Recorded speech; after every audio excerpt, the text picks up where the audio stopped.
आइए बढ़ते हैं आगे और अब अंतर्राष्ट्रीय बाजारों के जाने माने विशेषज्ञ बग्गा साहब हमारे साथ कार्यक्रम में शामिल हो रहे हैं। ढेर सारी चीज़ें हैं जिन पर बग्गा साहब से हमें करनी है बात। सबसे पहले करेंगे शुरुआत भारत से। जो वीकेंड पर बयान आया ट्रम्प साहब की तरफ से कि भारत के साथ थोड़ा सा बिना मतलब का विवाद हो गया, तनाव खिंच गया टेरिफ वेरिफ मामले में। क्या सर ये समझा जाए कि लगातार तीसरा स्टेटमेंट ऐसा है या पोस्ट ऐसी है या स्टेटमेंट ऐसा है जो ट्रम्प साहब की तरफ से हमारे लिए थोड़ा रुख नरम होने के संकेत दे रहा है? जी, बिल्कुल अनिल जी। तीसरा स्टेटमेंट है जैसे आपने कहा, और मोदी जी ने भी हाथ मिलाया है सामने से। तो हर बारी जब ट्रंप ने कुछ ऐसे लिखा है, मोदी जी ने भी बिल्कुल री एम्फेसाइज किया है कि हमारी स्ट्रैटेजिक पार्टनरशिप है और अच्छे ताल्लुकात हैं। तो ओवरऑल काफी नरमी का माहौल आ रहा है। बिल्कुल। तो बढ़िया पॉजिटिव वाइब्स आ रहे हैं ट्रम्प साहब की तरफ से भी हमें।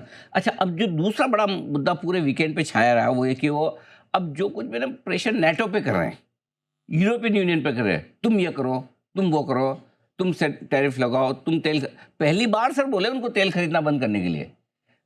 ये जी, क्या बिल्कुल। कहना क्या चाह रहे हैं, करना क्या चाह रहे हैं? देखिए, ये जो भारत के ऊपर एक तरफा 25% प्यूनिटिव टैरिफ लगाया था, ये इन्होंने नजरअंदाज किया था कि चीन भारत से ज्यादा तेल खरीदता है रशिया से। टर्की खरीदता है जो नेटो का मेंबर है, यूरोपियन यूनियन का मेंबर है। फिर यूरोपियन यूनियन 78 बिलियन डॉलर का वो रशिया के साथ ट्रेड कर रहा है, जो फॉर्मल है। इनफॉर्मल ट्रेड देखें, यूरोपियन यूनियन बहुत एक्सपोर्ट्स भेज रहा है सेंट्रल एशियन रिपब्लिक्स को। उज्बेकिस्तान, तजाकिस्तान, कजाकिस्तान, किर्गिस्तान, इन सब जगहों में बहुत सारा यूरोप का माल जा रहा है जो पहले नहीं जाता था, और वो सब जा रहा है रशिया के अंदर। तो ये अमेरिका को भी पता है कि क्या असलियत है। अब वो प्रेशर डाल रहे हैं नेटो पे कि हमारे कंधे से बंदूक मत चलाइए। अगर आपको रशिया पे सैंक्शंस लाने हैं और आप कह रहे हैं अमेरिका सैंक्शंस लगाए, पहले आप लेके आइए। यूरोपियन यूनियन का क्या रुख रहा है? उन्होंने 19 राउंड्स ऑफ सैंक्शन रशिया पे जरूर लगाए हैं, बट वो पर्सनालिटीज पे लगाते हैं, कंपनियों पे लगाते हैं, कंट्रीज के ऊपर वो टैरिफ नहीं लगा रहे। तो इन्होंने यही कहा कि आप टैरिफ लगाइए और चीन के ऊपर 50 या 100% टैरिफ लगाइए, तब हम कुछ करेंगे, हमारे ऊपर आप दबाव ना डालें। दूसरी बात जो बहुत अहम है अनिल जी, जहां उन्होंने कहा कि चीन के ऊपर 50 से 100% डालिए टैरिफ, उसमें कॉमा डाल के इमीडिएटली कह दिया कि जब तक जंग जारी रहे तब तक ही लगाइए। भारत को ऐसा कुछ नहीं दिया इन्होंने।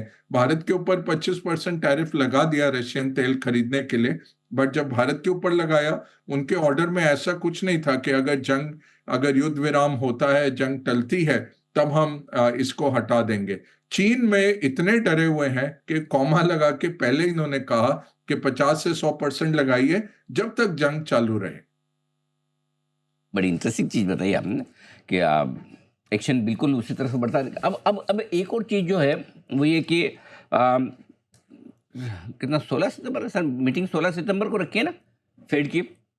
हाँ जी। हाँ, तो क्या क्या इसका क्या मतलब निकाला जाए सर? क्या रेट कट तो हो गई, कितना होगा, आगे क्या आउटलुक मिल सकता है? और उससे पहले अमेरिकी बाजार जो हाईज पर हाईज बना रहे हैं, एकदम रिकॉर्ड पे रिकॉर्ड, कैसे देख रहे हैं सर आप? देखिए अनिल जी, अगर वैल्यूएशन के तौर पे जाएं तो डॉट कॉम वैल्यूएशन से भी आगे निकल गए हैं। तो लाइफ टाइम के वैल्यूएशन से ज्यादा है अमेरिकन बाजार। उसमें क्या फंडामेंटल क्या है कि कॉर्पोरेट अर्निंग्स ग्रोथ बहुत अच्छी है, क्योंकि जो आर्टिफिशियल इंटेलिजेंस की कंपनियां हैं वो बहुत तेजी से ग्रो कर रही हैं। अब गोल्डमैन सैक्स की कॉन्फ्रेंस थी पिछले हफ्ते, टेक्नोलॉजी कॉन्फ्रेंस। उसमें ओपन एआई की जो सीएफओ उन्होंने बातचीत की कि $3 बिलियन रेवेन्यू से हम इस साल $13 बिलियन में जा रहे हैं। तो कहते काफी बड़े बेस पर भी हम 3x ग्रोथ दिखा रहे हैं। तो ये 2-3% जो हमारी आईटी सर्विस कंपनियां ग्रो कर रही हैं, उस तरह की ग्रोथ नहीं है। ये इस तरह से उछल उछल के ग्रोथ है। आप एनवीडिया देखिए, वो उसका स्टॉक गिर जाता है। क्यों? आपने 48% साल 10 साल ग्रोथ की, और इतने बड़े भारी भरकम $50 बिलियन के बेस पे आप 48% ग्रोथ दे रहे हैं, बट मार्केट बोलता है कि नहीं, ये कम है। तो ओवरऑल अमेरिकन मार्केट बहुत फ्रॉथ में है।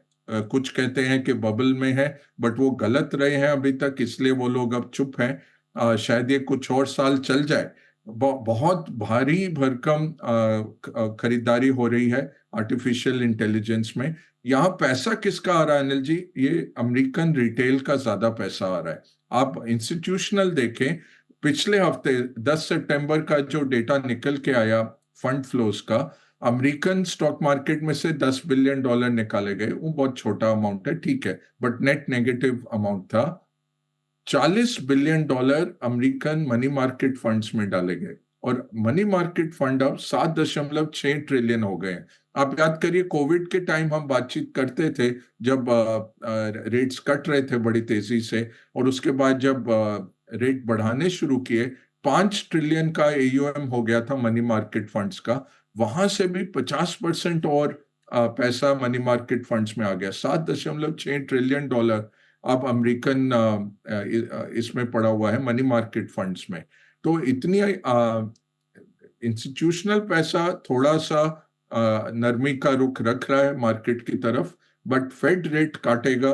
और जब फेड काटता है रेट नॉन रिसेशनरी एनवायरनमेंट में, अगर आप 1952 से देखें जो इनका रिकॉर्ड है, जब इकोनॉमी डूब नहीं रही होती, इकोनॉमी ग्रोथ में होती है और फेड रेट काटता है, तो अगले 12 महीने स्टॉक्स को बेनिफिट आता है, स्टॉक्स ज्यादातर बेहतर करते हैं। बट ये हो सकता है क्योंकि इतना कुछ डिस्काउंट हो गया है इस बैठक में। 17 रात को हमारे टाइम वो ऐलान करेंगे, डॉट प्लॉट भी लेके आएंगे, जिससे पता लगेगा कि आगे का रुख वो कैसे देख रहे हैं।